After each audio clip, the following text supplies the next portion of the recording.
하나님의 말씀 말라기서 3장 1절입니다. 만군의 여호와가 이르노다. 보라, 내가 내 사자를 보내리니 그가 내 앞에서 길을 예비할 것이요 또 너의 구하는 바 주가 홀련히 그 전에 임하리니 곧 너희의 사모하는 바 언약의 사자가 임할 것이라. 그의 임하는 날을 누가 능히 당하며 그의 나타나는 때에 누가 능히 서리요. 그는 금을 연단하는 자의 불과 표백하는 자의 잿물과 같을 것이라. 2절 3절 그가 은을 연단하여 깨끗게 하는 자같이 앉아서 레위 자손을 깨끗게 하되 금, 은같이 그들을 연단하리니 그들이 의로운 제물을 나 여호와께 드릴 것이라. 오늘도 주님의 은혜로 우리 하나님 아버지와 예수님의 은혜로 우리들의 은혜의 시간을 연장시켜 주시고 이렇게 오늘도 평화스러운 안식일을 맞을 수 있도록 인도하셔서 참으로 감사드리고 우리 주님의 자녀들 반갑습니다. 오전 시간에도 언급한 바가 있는데요. 오늘로부터 172년 전 바로 1844년 10월 22일은 그동안 윌리엄 밀러께서 주님의 재림이 임하리라고 그렇게 정한 날짜였습니다. 그 말씀이 어디에 근거하였냐면 다니엘서 8장 14절에 그가 내게 이르되 2300주야까지니 그때의 성소가 정결하게 함을 입으리라 하였느니라.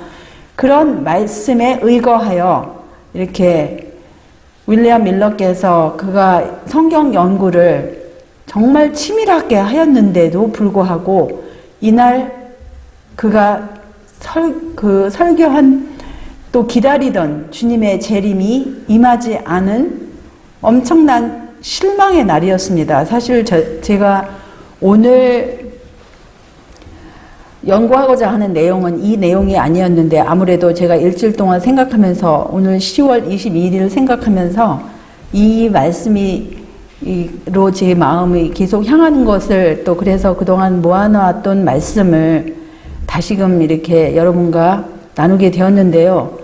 제가 이 다니엘서 8장 14절을 윌리엄 밀러께서 이 말씀에 근거하여서 그렇게 주님의 재림이 이 말이라고 이렇게 가르치고 그렇게 굳게 믿고 가르쳤는데 이 말씀 가운데 다른 그가 계산한 모든 계산들은 다 맞아 떨어졌습니다. 예언적 기간은 아무 문제가 없이 다 맞았어요. 그런데 이 성경절에서 자기가 한 단어를 오해를 하였어요. 그 단어, 한 단어를 오해를 한 결과가 자기만의 한 사람의 실망뿐만 아니라 그것을 그 윌리엄 밀러의 가르침에 그대로 따라갔던 5만 명 이상의 사람들의 엄청난 실망으로 그렇게 실망을 빚었습니다. 그런데 제가 이것을 생각하면서 참 우리가 성경 말씀을 연구할 때는 얼마나 많은 기도와 신중함을 기울여야 할 것인가를 다시 한번 생각하는 그러한 성경절이었습니다. 윌리엄 밀러는 이 성경절에서 2300주야는 정확하게 계산을 해내었어요. 그 시작점과 끝마치는 점, 그 다음에 정결하게 한다라는 뜻도 문제가 없었는데 장소였습니다. 성소가 하늘 성소가 아니고 이 성소를 이 땅에 지구로 그렇게 해석하는 그 당시에 성경학자들의 그 해석을 그대로 받아들였어요. 그래서 한 단어, 성경절은커녕 한 단어를 잘못 해석하였을 때에는 이렇게 엄청난 결과가 나타나는 것입니다. 그래서 정말 우리가 성경과 우리에게 주신 모든 그 예언의 감동의 말씀을 읽을 때에는 절과 절을 비교하고 단어와 단어를 비교하면서 우리가 빠지지 않도록 잘 건너가던 징검다리도 다시금 두들겨 간다라는 그런 말씀이 있지 않습니까? 그래서 우리가 그동안 알던 성경절도 알던 단어들도 다시금 찾아보면서 다시금 비교하면서 그러할 필요성이 있음을 제 마음 가운데 다시금 그렇게 다짐하는 그런 시간도 되었습니다. 쟁투 423쪽을 보시면 2300주야까지니 그때의 성소가 정결하게 함을 입으리라고 한 다니엘서 8장 14절의 예언과 하나님을 두려워하며 그에게 영광 돌리라 이는 그의 심판하실 시간이 이르렀음이라고 한 첫째 천사의 기별은 다 같이 지성소 안에서의 그리스도의 봉사 곧 조사 심판을 가리키는 것이지 주님께서 당신의 백성을 구속하시고 악인을 멸망시키기 위하여 재림하시는 일을 가리키는 것이 아니었다. 그래서 그들이 오해한 것은 그 실수는 어디에 있었냐면은 사건에 대한 오해였다라고 이렇게 정확하게 말씀을 하십니다. 착오는 예언적 기간의 계산에 있었던 것이 아니고 2300주야의 끝에 일어날 사건에 대한 오해에 있었다.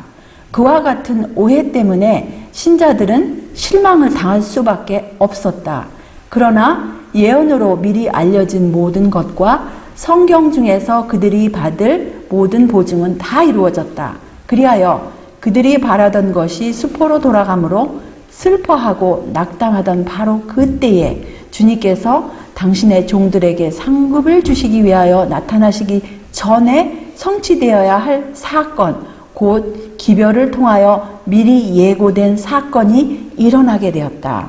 그래서 그 사건이 무엇이냐면 그리스도께서는 임하셨다. 그러나 그들이 기대했던 바와 같이 지상에 임하신 것이 아니고 이미 모형으로 표상된 바와 같이 하늘에 있는 하나님의 성전의 지성소에 임하셨다.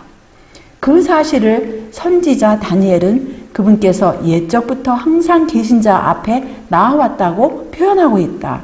그는 내가 또 밤 이상 중에 보았는데 인자 같은 이가 하늘 구름을 타고 와서 라고 말한다. 그런데 그는 세상으로 온 것을 말하지 않고 근데 그 부분이 직역을 할 것 같으면 지상으로 임하지 않고 차라리 이렇게 그냥 그렇게 말씀하셨어요. 옛적부터 항상 계신 자에게 나와 그 앞에 인도되매라고 하였다. 그래서 예수님께서 임하시기는 임하셨는데 이 세상에, 이 지구상에, 이 지구에 임하신 것이 아니고 옛적부터 항상 계신 분, 그분이 누구십니까? 바로 하나님 아버지 앞으로 인도하심을 받으셨어요. 근데 그 사건이 아주 갑작스럽게 임하였다고 말라기서 3장 1절에 이미 예언하신 말씀 그대로 성취되었습니다. 말라기 선지자 역시 이때의 오심에 대하여 다음과 같이 예언하였다. 너희의 구하는 바 주가 홀련히 그 전에 임하리니 여기서 말라기 3장 1절에서 그 전에 임하리니 그 전은 뭐냐면 킹제임스에는 그냥 직역을 했어요. 템플이라고 성전, 하나님의 성전에 임하리니 곧 너희의 사모하는 바 언약의 사자가 임할 것이라. 그래서 여기 홀련이라는 단어는 아주 갑작스럽게 그런 뜻이 있어요. 주님께서 성전에 들어가시는 일은 하나님의 백성에게 있어서도 갑작스럽고도 예기치 못했던 사건이었다. 그들은 주님께서 그리로 가시는 것을 기대하고 있지 않았다. 그들은 주 예수님께서 불꽃 중에 나타나실 때에 하나님을 모르는 자들과 우리 주 예수의 복음을 복종하지 않는 자들에게 형벌을 주시기 위하여 세상에 나타나시기만 기대하고 있었다. 그래서 이런 말씀이 있음에도 불구하고 주님께서 갑작스럽게 그 성전에 임하리라는 그런 모든 말씀이, 이런 말씀들이 한 단어를 잘못 해석했을 때에는 다른 것도 눈에 보이지가 않는 것입니다. 그래서 윌리엄 밀러는 172년 전 바로 이날 윌리엄 밀러와 그의 가르침에 따라서 같이 동조하였던 그 수많은 사람들은 어마어마한 실망의 날이었습니다. 그래서 사실은 그들이 새벽부터 기다렸을 거예요. 기다리고 밤중 자정까지 되어서 주님께서 나타나시지 않았을 때 그들의 실망은 잠을 이룰 수가 없는 그러한 어마어마한 실망으로 그렇게 대실망이 되었습니다. 그런데 왜냐하면 이들이 아직 주님을 맞을 준비가 되지 않았다고 이렇게 말씀하시는데요. 그러나 백성들은 아직도 그들의 주님을 맞이할 준비가 되어 있지 않았다. 그들에게는 아직도 이루어야 할 준비의 과업이 남아 있었다. 그들은 그들의 마음을 하늘에 있는 하나님의 성전으로 향하게 하는 빛을 받아야 할 것이었다. 그리고 그들이 믿음으로 거기서 봉사하시는 대제사장을 따라가므로 그들에게는 새로운 의무가 밝혀질 것이었다. 또한 교회는 또 하나의 다른 경고의 기별과 교훈을 받아야 할 것이었다. 그래서 첫째 천사의 기별이 이제 선포되기, 윌리엄 밀러는 비록 그 첫째 천사의 기별을 심판하실 시간을 재림의 시간으로 잘못 선포하긴 했지만 어쨌든 이 예언의 신 가운데서는 윌리엄 밀러와 그의 동료들은 첫째 천사의 기별을 선포하였다고 했어요. 그리고 둘째 천사의 기별도 1844년에 이르면서 더 절정에 이르게 그렇게 선포를 하였습니다. 그런데 이들이 아직도 주님을 맞이할 준비가 되어 있지 않았다 그러는데 오늘 아침 그 안식일 학교 시간에서도 이제 언급을 여기저기서 하였는데요. 또 하나의 의무가 무엇이냐면 그동안에 그들이 눈에 보이지 않았던 하나님의 계명, 그동안에 깨닫지도 않고 생각지도 않았던 계명이 그들에게 이제 이해력에 밝혀짐으로써 그것에 순종해야 할 의무가 그들에게 이제 주어진 것이었어요. 그렇지 않고는 주님을 맞을 준비가 되어 있지 않다고 여기서 분명히 말씀하십니다. 그런데 사실 어떤 사람들은 이 구약에서 말씀하시는 이 속죄일, 사실 이 대속죄일에 관련되어서 레위기 23장 27절로 29절을 보시면 7월 10일은 속죄일이니 너희에게 성해라. 너희는 스스로 괴롭게 하며 여호와께 화제를 드리고 이날에는 아무 일도 하지 말 것은 너희를 위하여 너희 하나님 여호와 앞에 속죄할 속죄일이 됨이니라. 이날에 스스로 괴롭게 하지 아니하는 자는 그 백성 중에서 끊쳐질 것이니라. 그러면서 여기 32절을 보시면 이는 너희의 쉴 안식일이라. 너희는 스스로 괴롭게 하고 이달 9일 저녁 곧 그 저녁부터 이튿날 저녁까지 안식을 지킬지니라. 사실 그래서 이 어떤 사람들은 이 구약의 말씀에 의거하여 대속죄일 1년에 한 번, 구약 시대에 있었던 1년에 한 번 있었던 그 대속죄일을 오늘날도 1년에 한 번만을 지키는 사람들이 없지 않아 있습니다.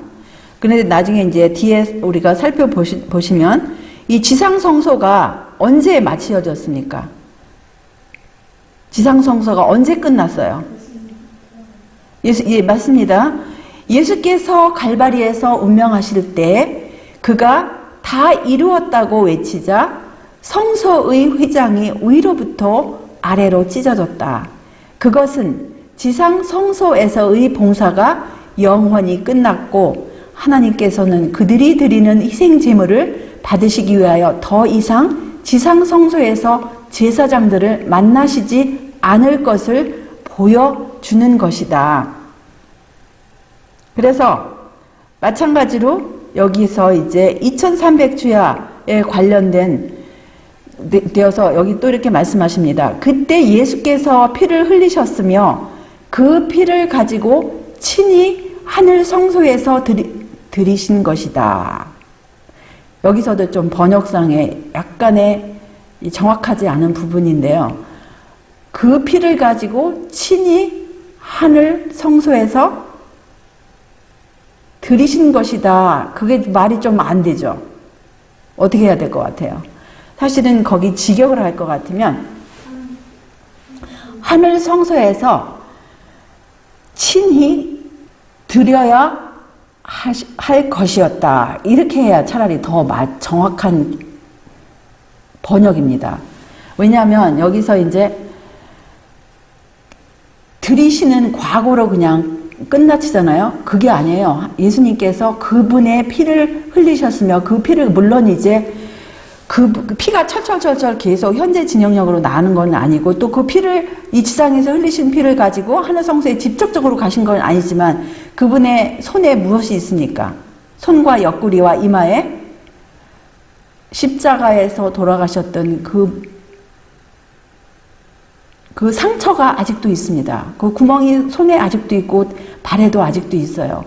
그것을 보이시면서 아버지 앞에서 나의 피, 나의 피, 나의 피 외치시는 그 주님의 그 음성을 우리가 믿음으로 들을 수 있는 것입니다. 그러면서 성소에서 그 피를 가지고 친히 하는 성소에서 드리실 것이었다.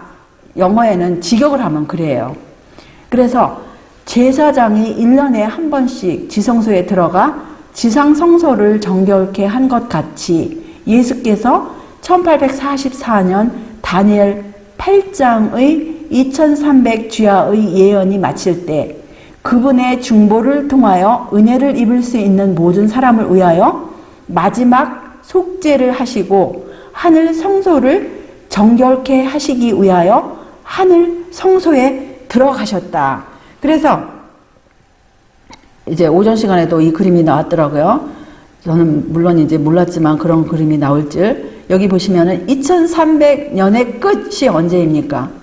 1844년 10월 21일로 계산이 정확하게 맞아 떨어졌어요. 이걸 사실 오늘 이 시간에는 뭐 거기에 대해서 우리가 이 도표에 대해서 뭐 여기 2300주야의 시작이 어디입니까? 여기 보시면은 아닥사스다 왕이 예루살렘의 성전을 중건하라는 그런 명령뿐만 아니라 그런 모든 도와주는 그러한 중건 명령에서 시작해서 이제 예수님께서 침례 받으시고 또 십자가에 못 박으시고 또 스데반이 이렇게 돌로 침을 당하고 그러면서 유대인의 그 은혜의 시간이 끝나고 이런 모든 것들이 다니엘서 9장에 보시면은 끝부분에 보시면은 그대로 25절로 27절에 보시면은 그대로 요 사건이 2300주야 안에 그대로 성취된 것을 우리가 볼 수가 있는 것입니다.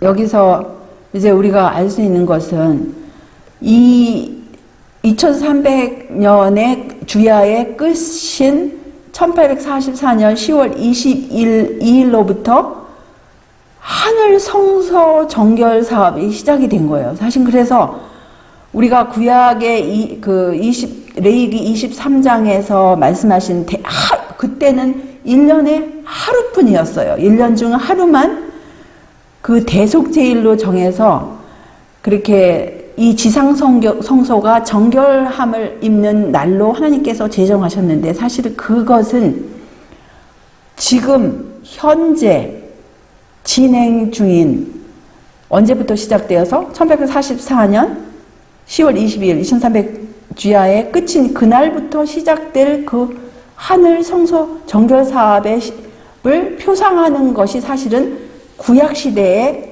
1년에 한 번 있었던 대속제일인 것입니다. 그런데 오늘날도 사람들이 그것을 모르고 그 진정한 의미를 모르고 현재 매일매일이 사실은 대속제일 안에 우리가 살고 있는 거예요. 오늘날도 그것을 모르고 1년에 한 번만을 대속제일로 지키는 사람들이 있는데 그것은 그야말로 잘못 알고 있는 그런 오해된 부분들이죠. 그래서 사실은 이 실망한 이것을 깨달은 그 하이람 에슨이 사실은 그분에 관한 글을 보면은 이날 1844년 10월 22일 하루 종일 기다리고 자정이 될 때까지 이제 오시지 않자 밤새도록 울었다 그래요. 이분과 이 친구들이 밤새도록 울고 그냥 그야말로 너무너무 이제 창피해가지고 자기 어떻게 길로도 갈 수 없어가지고 옥수수 밭 사이로도 가는 때 이 하이람 에슨이라는 분이 그 예수님께서 이 지상에 임하는 것이 아니라 하늘 성소에서 지성소로 임하는 것을 계시 가운데 보았다고 이렇게 주장하고 그걸 사람들이 믿고 그렇게 이제 그것이 성경적임을 이제 깨닫고 그때로부터 속죄 사업이 이제 시작된 거를 우리가 그분들이 깨닫고 이제 우리들도 사실은 그렇게 깨닫고 있는 것입니다. 그런데 이것과 관련하여서 우리가 이제 잠깐 동안 초기문집의 54쪽에서 56쪽에 있는 2300 주야의 끝이라는 그런 짤막한 글을 이제 한번 살펴보고 싶어요. 거기 보시면 54쪽에 보시면 그것도 이제 그 기별자께서 이제 계시 가운데 본 계시인데 나는 한 보좌를 보았는데 그 위에는 아버지와 아들이 앉아 계셨다. 여기 보시면은 한 보좌에 지금 두 분께서 앉아 계세요. 아버지와 아들이 앉아 계십니다. 그래서 사실은 이 계시를 본 그 당시에 그 기별자는 아주 어린 소녀였어요. 어린 소녀였고 사실 성경적으로 그렇게 뭐 많이 연구하는 그런 배경도 없었고 그냥 자기가 아는 배대로 믿는 감리교의 출신이었기 때문에 사실 이런 계시는 자기에게 아주 생소한 것이었습니다. 왜냐하면 감리교는 천주교처럼 로마 천주교처럼 교리가 같고 뭐 아버지와 아들에 관한 그런 뚜렷한 개념이 없고 이런 뭐 성경 말씀에 관한 어떤 보좌라든가 이런 계시록이라든가 이런 말씀이 사실은 엄청나게 빈약한 그러한 교단이기 때문에 이 계시를 볼 때에는 그 사상 가운데 아버지와 아들에 관한 그런 뚜렷한 개념이 없었어요. 그런데 왜냐하면 그들은 그녀는 아직도 삼위일체를 믿는 상황이었기 때문에 보시면 54쪽에 나는 예수님의 용모를 바라보고 그분의 자애로운 모습에 감탄했다. 아버지의 형상은 뵐 수 없었는데 그것은 영광으로 번쩍이는 구름이 그분을 덮고 있었기 때문이었다. 나는 예수님께 아버지께서도 그분과 같은 모습인지를 물었다. 그분은 아버지께서도 당신과 같은 형상을 하고 계시다고 하셨다. 그러나 내가 볼 수 없는 것은 만일 내가 그분의 영광을 한번 바라본다면 너는 살아남지 못하게 될 것이기 때문이다. 라고 말씀하셨다. 그래서 여기 보시면 아버지께서 형상이 있는지 없는지조차도 그녀는 몰랐어요. 그렇기 때문에 계시 가운데서 예수님께 이렇게 질문을 하고 예수님께서는 대답하시기를 하나님 아버지께서도 예수님과 같은 형상이 있으시다고 이렇게 설명을 하시는 장면을 우리가 볼 수 있는 것입니다. 그런데 죄인은 하나님을 뵐 수가 없어요. 예수님의 보혈의 공로로 씻음을 받지 않은 죄인은 하나님을 뵙든지 또 예수님을 뵙든지 할 때 그냥 소멸하는 불이시기 때문에 그냥 죽을 수밖에 없어요. 나답과 아비후가 죽은 것처럼. 계속하여서 보좌 앞에서 나는 재림 신도들과 교회와 세상을 보았다. 나는 보좌 앞에 있는 두 무리를 보았는데 한 무리는 아주 진지하게 머리를 숙이고 있는 데 비해 다른 무리는 무관심하고 부주의한 자세로 서 있었다. 보좌 앞에 지금 두 무리가 있는데 한 무리는 아주 진지하게 머리를 숙이는 건 뭐예요? 이렇게 머리뿐만 아니라 여기서 뭐라고 했냐면은 bow down 했다 그랬어요. 그러면은 머리를 숙이는 자세도 되고 아니면 몸을 구부린 자세도 마우다운이라고도 할 수 있는 거예요. 그런데 그렇게 이제 진지하게 하나님을 경외하는 자세로 지금 그 몸의 자세는 자기 마음의 자세를 나타내지 않습니까? 그래서 이 한 무리는 아주 하나님을 경외하는 그런 마음과 몸의 자세를 가지고 있고, 다른 무리는 아주 무관심했어요. 하나님의 보좌 앞에 있는 것조차도 그냥 자기들이 있는 것조차도 그냥 상관하지 않았어요. 그 다음에 아주 부주의한 자세로 서 있다고 그랬어요. 서 있다고. 그러니까 이거 하나님이 계신지 안 계신지 상관하지 않는 자세로 살아가는 그런 모습인 것입니다. 그 다음 말씀을 보시면은 보좌 앞에서 머리를 숙이고 있는 무리들은 예수님을 바라보며 기도하고 있었고, 예수께서는 당신의 아버지께 탄원하시는 것처럼 보였다. 그래서 여기 보시면은 여기 진지하게 머리를 숙이고 있는 무리들은 예수님을 바라보고 기도했다고 그랬어요. 그 다음에 예수님은 그분의 아버지께 탄원하시는 것처럼 보였다고 그랬어요. 그리고 한 줄기의 빛이 아버지께로부터 나와서 아들에게 이르렀고, 그 다음에 아들에게서 다시 기도하는 무리에게 임하였다고 이렇게 말씀하십니다. 그리고 몹시 밝은 빛에 대해서 이렇게 말씀하세요. 그때 나는 몹시 밝은 빛이 아버지께로부터 나와 아들에게 이르고 아들에게서 다시 나와 보좌 앞에 있는 다른 무리들 위에 머뭇거리는 것을 보았다. 그러나 대다수의 사람이 이 큰 빛을 받지 못했다. 많은 사람들이 그 빛을 피해 나가서 즉시 그 빛을 거절하였다. 어떤 사람들은 대수롭지 않게 여기고 그 빛을 받지 않았다. 그러자 그 빛은 그들을 떠나고 말았다. 여기 지금 이 상황은 2300주야 끝, 바로 대실망 이후에 있던 그런 경험들이면서 사실은 오늘날 일어나고 있는 경험들입니다. 이 경험이, 이 말씀이, 이 계시가 딱 2300주야의 끝에 대실망 바로 직후의 사건만 지금 말씀하시는 게 아닙니다. 계속해서 보시면 우리가 그 이유를 알 수가 있어요. 몇몇 사람은 빛을 받고 기도드리고 있는 적은 무리에게로 가서 함께 머리를 숙였다.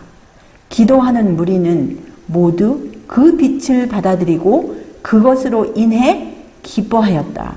그들의 용모는 그 빛의 영광으로 빛나고 있었다.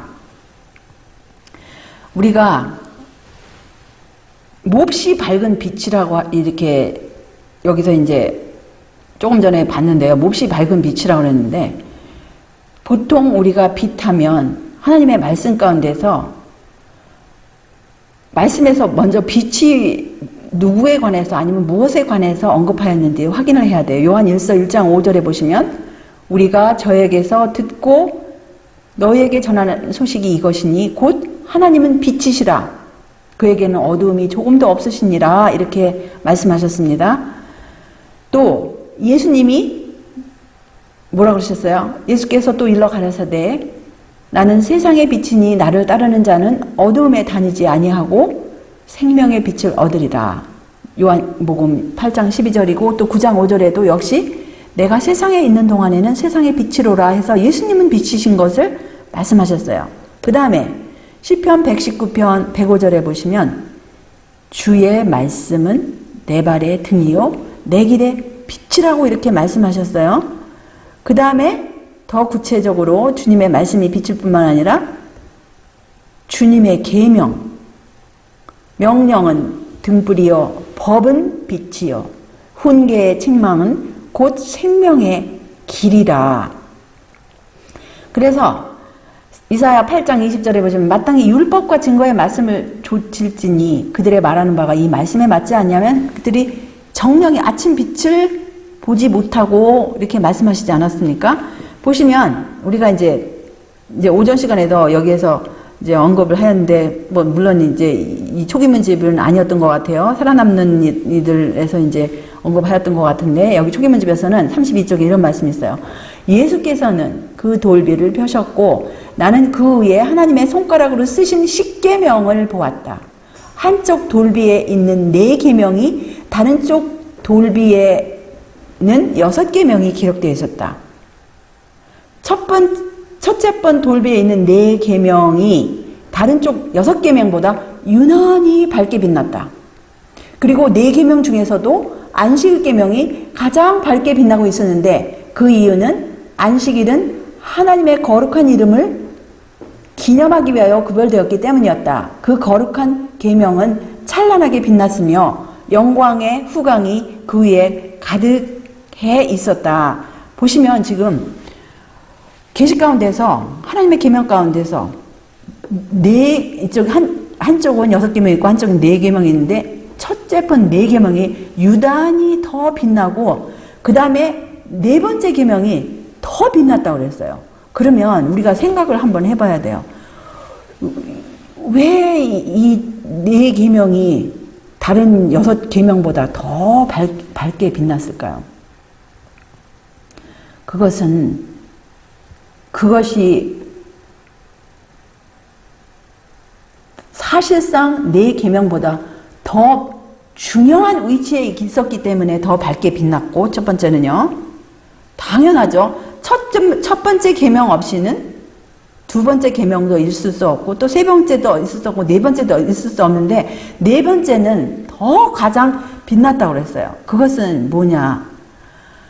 첫 번째 계명 가운데 너는 나 외에 다른 신을 내게 있겠지 말지니라, 신이 누구이신지, 하나님이 누구신지를 분명히 보여주시는 계명이 첫 번째 계명이에요. 그 다음에 두 번째 계명은 우상을 섬기지 말라라는 거예요. 그 다음에 세 번째 계명은 하나님의 이름을 망령되이 그러면 일컫지 말라고 하시는 그런 계명이고, 네 번째 계명은 물론 안식일 계명인데, 그동안에 1844년 그때까지 하나님의 백성들이 이 첫째, 둘째, 셋째, 넷째 계명에 관한 이해력이 사실은 어두웠습니다. 물론 그것을 깨닫는 자들이 소수는 몇 명은 중세기 동안에 있었지만, 대부분의 하나님의 백성들은 이 아버지와 아들과 성령, 또 하나님의 계명에 관한 말씀이 상당히 그들에게는 부족하였어요. 그래서 그들의 이해력에 이것이 밝게 빛나지가 않았습니다. 그래서 그런 차원에서도 이들이 이제 이 중요한 위치에 있는 첫 번째부터 네 번째 계명이 이들이 이 중요하고 밝게 빛나는 것을 깨달아야 이것이 밝게 빛나지, 그들이 만약에 아무리 이 자체가 밝게 빛난다 할지라도 이들이 깨닫지 않았더라면 그 밝은 빛이 그들에게 임할 수가 없는 것입니다. 근데 그 밝은 빛이 그들에게 임하였다는 것은 그들의 이해력에 첫째부터 넷째 계명에 대해서 이렇게 밝히 이해가 되었고, 특별히 안식일 계명은 창조주 하나님이 누구신지 분명히 그것을 밝혀주는 그런 계명이기 때문에 그들이 이것이 밝게 빛난 것을 이제 우리가 이해를 할 수가 있는 것입니다. 그래서 사실은 그들이 이 중세기 신앙에서 이제는 벗어나는 거예요. 천주교 신앙에서 벗어나서 원래 하나님께서 의도하신 그대로 아버지와 아들에 대해서, 그분들의 성령에 대해서 이해를 하고, 그분들의 계명의 위치가, 계명의 내용이 이 첫째, 둘째, 셋째, 넷째 계명의 내용을 이제 이해하는 위치로 하나님께서 이들을 이끌어 주셨어요. 그리고 나서 여기 이제 55쪽에 보시면, 나는 아버지께서 보좌로부터 일어나 불병거를 타시고 휘장 안에 있는 지성소로 들어가 좌정하시는 것을 보았다. 그러자 예수께서도 보좌로부터 일어나셨고 그의 앞에서 머리를 숙이고 있던 무리들도 그분과 함께 모두 일어섰다, 이렇게 말씀하십니다. 그래서 이제 그 사건이 뭐냐면은 바로 다니엘서 7장에 있던 그 인자 같은 이가 옛적부터 항상 계신 자 앞에 나아가시는 그 장면을 여기서 이제 영감에 그려서 이렇게 보시는 거예요. 계시 가운데서. 나는 예수께서 일어나신 이후에는 단 한 줄기의 빛도 그분으로부터 부주의하는 무리들에게로 가는 것을 보지 못했다. 그들은 칠흑 같은 어둠 속에 버려졌다. 그래서 그 당시 1844년 대실망 이후에 있던 부주의한 무리들이나 오늘날 이러한 기별이 있고 이러한 말씀이 있음에도 불구하고 부주의한 사람들에게는 단 한 줄기의 빛도 이룰 수가 없는 거예요. 왜냐하면 자기 자신들이 자기 자신을 그렇게 만들었기 때문에. 그래서 그들은 칠흑 같은 어둠 속에 버려졌다고 그랬어요. 여기 뭐 한국 번역도 적나라하게 했는데 사실 영어 그 말씀 그 자체도 아주 적나라합니다. 완벽한 어둠 속에 버려졌다고 그랬어요.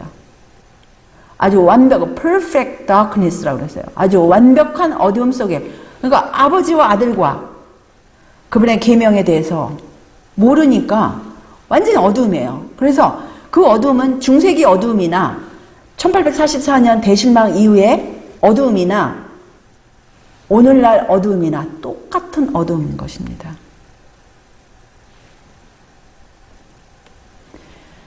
계속하여서 보시면 예수님과 함께 일어선 무리는 그분이 보호자를 떠나 그들을 좁은 길로 인도하실 때 그들의 눈을 그분께 고정시키고 있었다. 그래서 좁은 길로 인도함을 받은 무리들, 또 예수님과 함께 믿음으로 일어서서 지성소에 들어가서 자기들의 위치가 어떤 위치에 있는지, 자기들의 의무가 어떤 의무인지 깨달은 그런 사람들은 눈이 누구에게 고정시키고 있습니까?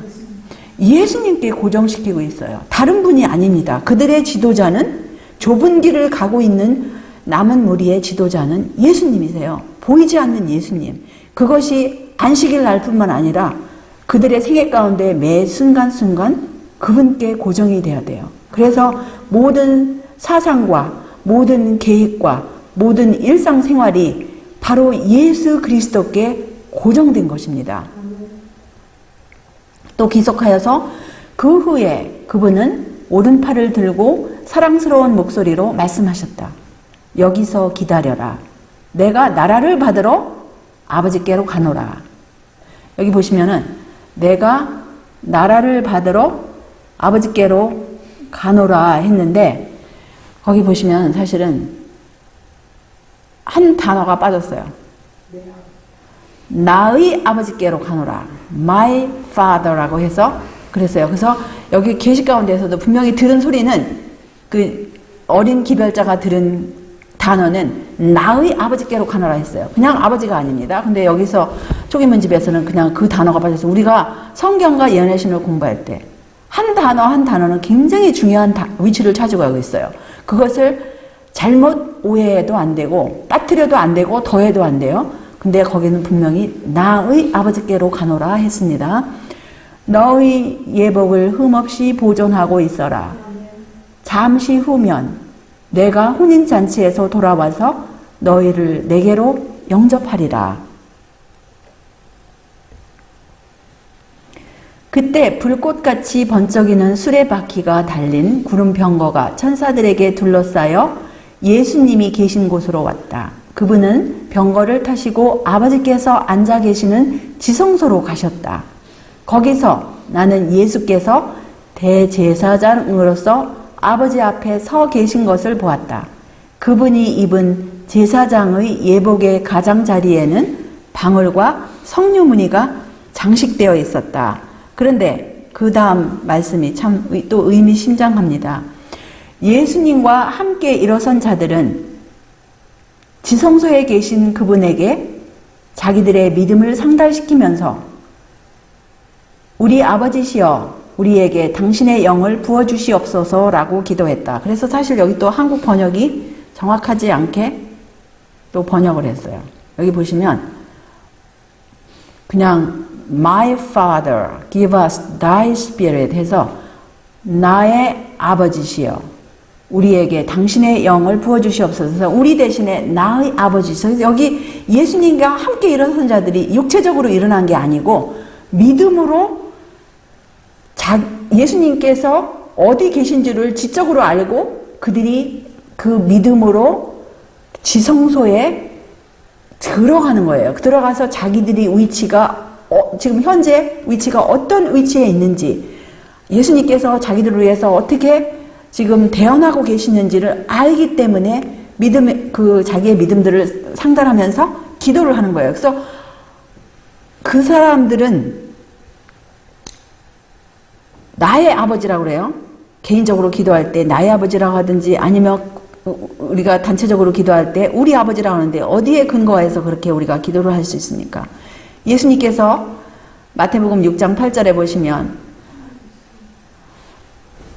하나님 너희 아버지라고 이렇게 가르쳐 주세요.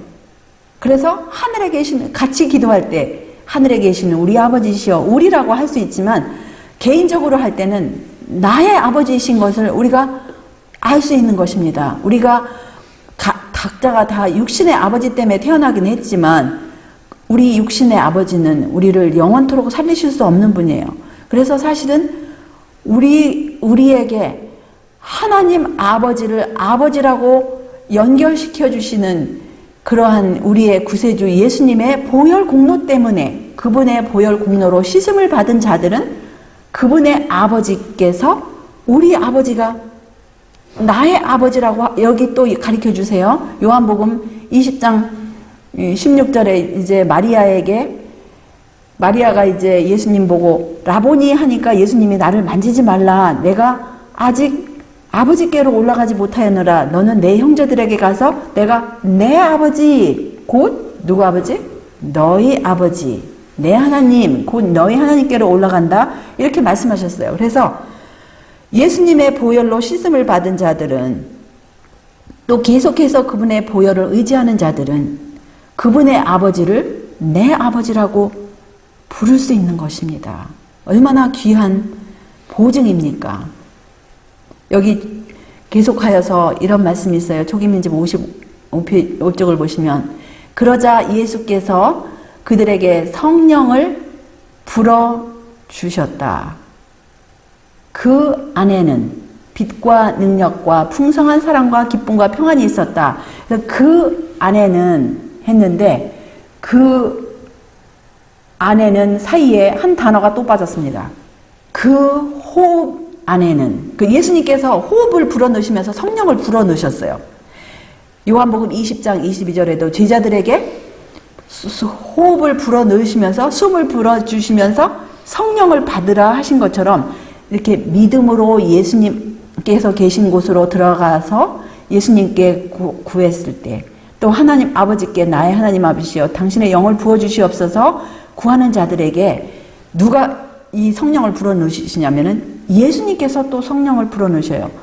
그 요한복음 20장 22절에 불어넣으신 그 일을 지금 그 같은 일을 이 믿음을 행사하는 그분의 자녀들에게 또 진지하게 고개를 숙이고 예수님께 탄원하는 그 겸손한 무리들에게 그 호흡을 생명의 호흡을 불어넣어 주시는 것입니다. 그래서 그 빠진 부분이 뭐냐면 그 가로 안에 있는 빠진 부분이 이 초기문집에 번역하지 않은 부분이 뭐냐면 그 호흡 안에는 호흡이 들어가야 돼요. 그 안에는 빛과 능력과 풍성한 사랑과 기쁨과 평안이 있었는데 그것이 무엇의 열매입니까? 바로 성령의 열매인 것이에요. 성령의 두드러진 열매가 무엇이냐면 사랑이에요. 하나님을 향한 사랑, 이웃을 향한 사랑, 바로 그것이고 기쁨입니다. 만약에 우리 생애 가운데 기쁨이 없고 평안이 없다면 이것은 하나님의 영을 받지 않았기 때문에 하나님을 사랑하지도 않고 이웃도 사랑하지 않고 기쁨도 없고 평안도 없고 오래 참음도 없고 자비, 양선, 충성, 온유, 절제 이 모든 것이 하나님의 영을 받았을 때 이러한 열매가 맺는 것입니다. 바로 이 성령의 열매는 또다시 누구의 열매요? 예수님을 받아들여서 예수님께서 우리 안에 계셨을 때 이러한 사랑과 희락과 화평, 예수님께서 나의 사랑, 나의 희락, 나의 화평, 나의 평안을 준다고 말씀하시지 않으셨습니까? 계속하여 56절을 보시면 누가 나타났어요? 사탄이 보좌 곁에 나타났어요. 나는 보좌 앞에서 아직도 머리를 숙이고 있는 무리에게 시선을 돌렸다. 근데 이 무리는 진지한 무리가 아니고 무관심하고 서 있고 관심이 없는 그러한 무리예요. 그들은 예수께서 그것을 떠난 것도 몰랐다고 그랬어요. 사탄이 보좌 곁에 나타나서 하나님께서 하시는 일을 하려고 했다. 그래서 그 일이 뭐냐면 그들은 보좌를 쳐다보면서 아버지여 우리에게 당신의 영을 부어주시옵소서라고 기도했다. 이들은 여기 틀린 게 있어요. 첫 번째 무리, 진지한 무리가 기도한 기도는 뭐라고 했어요? 예수님의 아버지가 자기 아버지인 걸 알아요. 씻음을 받았기 때문에. 그래서 나의 아버지여 이렇게 했는데 이들은 나의 아버지라고 감히 하지 못해요. 그냥 나의 아버지인지 누구 아버지인지도 몰라요. 그 아버지가 누구 아버지인지도 몰라요. 그러니까 그냥 아버지요 그랬어요. 참 여기 보면은 이 기도가 아주 의미심장합니다. 아주 단순한 기도인 것 같으면서도 첫 번째 기도하고 여기하고 그 한 단어가 빠짐으로 인해서 많은 것을 의미하고 있어요. 아버지, 막연한 아버지예요. 누구 아버지인지 몰라요. 그냥 아버지요 우리에게 당신의 영을 부어주시옵소서 이렇게 기도했는데 그러자라는 단어가 여기 또 번역에 빠졌어요. 누가 그들에게 또 뭘 불어넣었는데 그건 뭐냐면 사탄이 거룩하지 못한 영역을 불어넣어 줬다 그랬어요. 그런데 그 안에는 빛과 큰 능력은 있었다 그랬어요. 근데 그 빛과 큰 능력조차도 사탄은 자기를 광명한 천사의 빛으로다가 임해서 사실은 빛이 임한 것 같지만 사실은 그것도 거짓 빛이에요.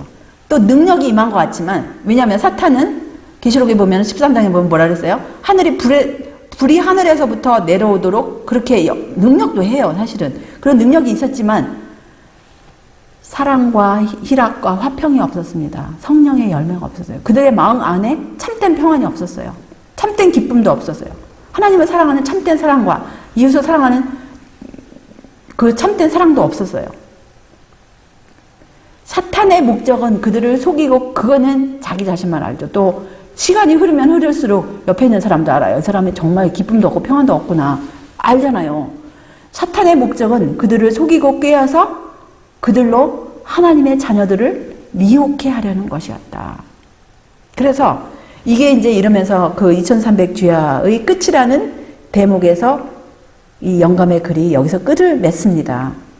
그래서 우리가 이것을 통해서 보면서 무엇을 이제 그 당시의 경험이 바로 2300주야 바로 끝에 그 경험이 오늘날 되풀이되고 있는 거세요. 그러면서 여기 이제 보시면은 우리가 어떻게 준비를 할 수 있는지 이런 말씀이 있습니다.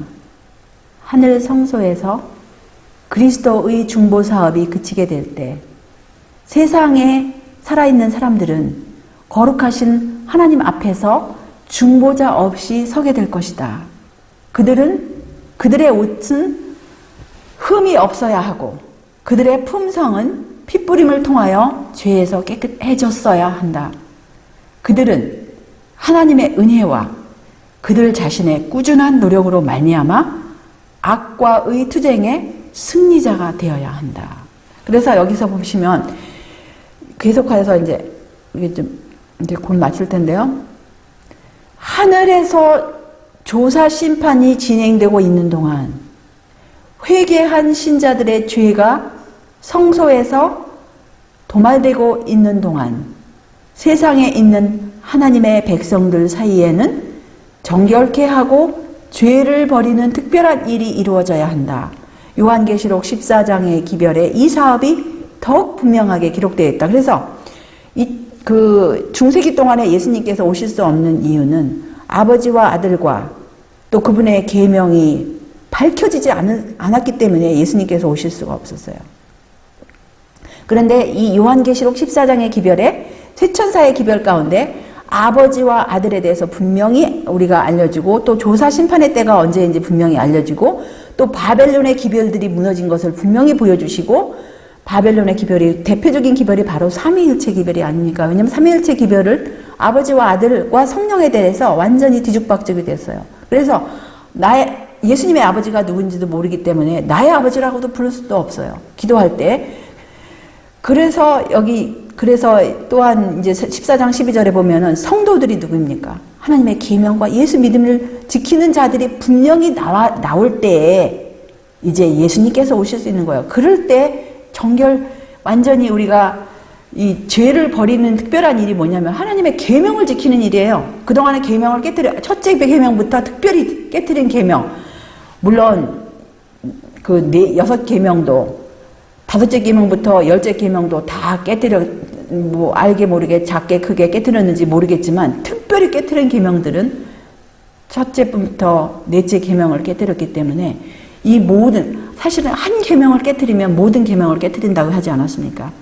이런 모든 계명이 마음 가운데 온전히 새겨지고 그럴 때 죄를 버리고 우리 마음 가운데 하나님의 계명이 온전히 새겨질 때 이제 예수님께서는 오실 수가 있는 것이고 우리 주님의 백성들은 주님의 초청, 주님의 말씀, 내가 진실로 속히 오리라 하실 때에 마음으로 아멘 주 예수여 오시옵소서라고 그렇게 같이 화답할 수 있는 것입니다.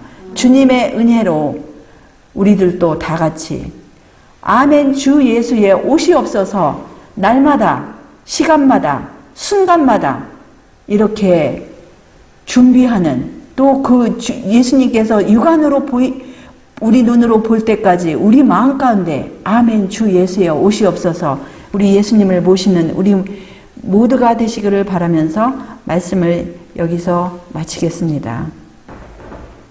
하늘에 계신 우리들의 아버지, 우리 주님의 무한하신 희생 때문에 우리들에게 이렇게 이 마지막 때에 이렇게 귀한 진리의 말씀을 주시고 우리가 사는 이 시간이 어떠한 시간이며 우리의 위치가 어떠한 위치이며 우리의 의무가 무엇인지를 이렇게 다시금 확인하는 이 귀한 시간을 주셔서 진심으로 감사합니다. 주여 우리들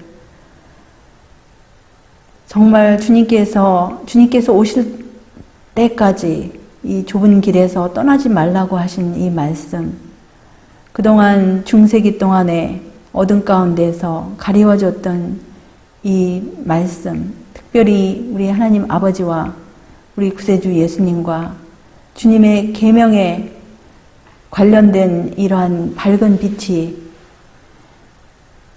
이르렀사오니 주여 우리가 날마다 이 빛 가운데 행하고 모든 어두움에서 떠날 수 있도록 인도하여 주시옵시고 우리의 모든 생각과 우리의 모든 계획과 우리의 모든 앞날이 주님의 말씀의 빛 가운데 특별히 주님의 말씀의 계명 안에서 온전히 행해지게 하여 주시옵시고 이제 그 마지막 남은 무리 성도들 하나님의 계명과 예수 믿음을 지키는 그러한 무리가 속히 온 세계에서 형성이 되고 이제 우리 주님께서 오실 그때에 다들 준비될 수 있도록 날마다 우리 예수님을 우리 마음 가운데 모시는 그러한 귀한 자녀들 될 수 있도록 인도하여 주시옵기를 우리 구세주 예수님의 귀하신 성호 의지하여 간절히 기도드리옵나이다.